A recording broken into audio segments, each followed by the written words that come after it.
Poštovane kolegice i kolege, Hrvatska je jučer ponižena.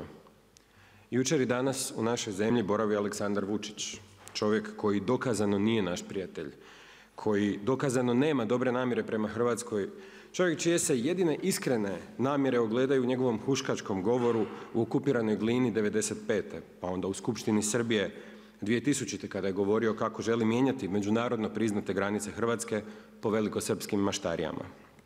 Te riječi nikada nije povukao.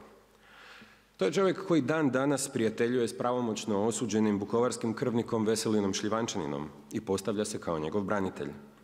Takvog čovjeka je naša predsjednica pozvala u Hrvatsku, bez suglasnosti i znanja predsjednika hrvatske Vlade i tretirala ga kao uvaženog gosta.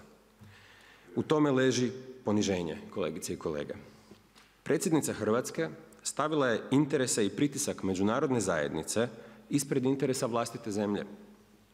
I to je učinila na najsramotniji zamislivi način. O medijskim slobodama u Vučićevoj Srbiji ili radije nedostatku istih, sve je poznato. Poznato je i kako naša predsjednica ne voli interes javnosti i novinarska pitanja. Ali činjenica da je jučer upravo hrvatska predsjednica zabranila novinarima da Aleksandra Vučića pitaju o njegovim velikosrpskim huškačkim govorima predstavlja poniženje i pljuvanje u lice svake žrtve Domovinskog rata. Svake.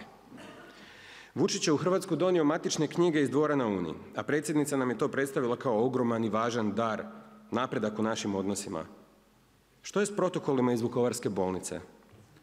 Što je s podacima o mjestima masovnih grobnica za koje je dobro poznato da su dokumentirane i u posjedu srpskih obavještajnih službi? To bi bila značajna gesta. Ovako, jasno je samo da je predsjednica koja se kune u zajedništvo izazvala razjedinjenost i poniženje naše države. A sve to pod krinkom mirotvorstva.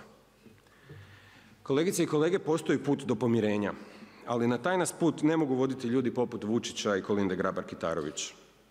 Na taj nas put mogu voditi samo dobri ljudi, koji svojim životima svjedoče o posvećenosti, suživotu i razumijevanju, ako im mi to omogućimo i pomognemo im.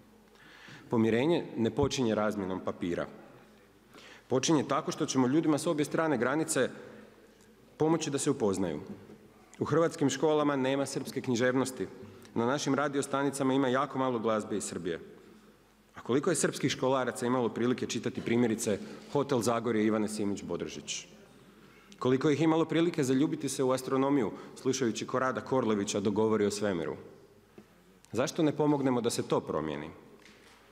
Da bismo osnažili prijateljstvo, moramo zajedničke stvari i sličnosti gledati kao ono što nas spaja, a ne kao izvorne prijateljstva dok se borimo za pravo da kažemo da je nešto samo naše, a ne i njihovo. Možda njezin predsjednik nije prijatelj Hrvatske, ali Srbija sigurno danas jeste prijateljska zemlja, a prijateljstva moraju biti dovoljno čvrsta da prežive nastojanja ljudi poput Vučića i Kolinde Grabar-Kitarović koji bi to prijateljstvo rušili i instrumentalizirali za svoje političke ciljeve. Pomirenje mogu započeti oni koji su gladni mira i prijateljstva, ne oni koji su gladni moći. Za Aleksandra Vučića odavno je jasno u koju skupinu spada. A ako nekome do sada nije bilo jasno u koju skupinu spada Kolinda Grabar-Kitarović, od jučer bi zaista moralo biti. Hvala.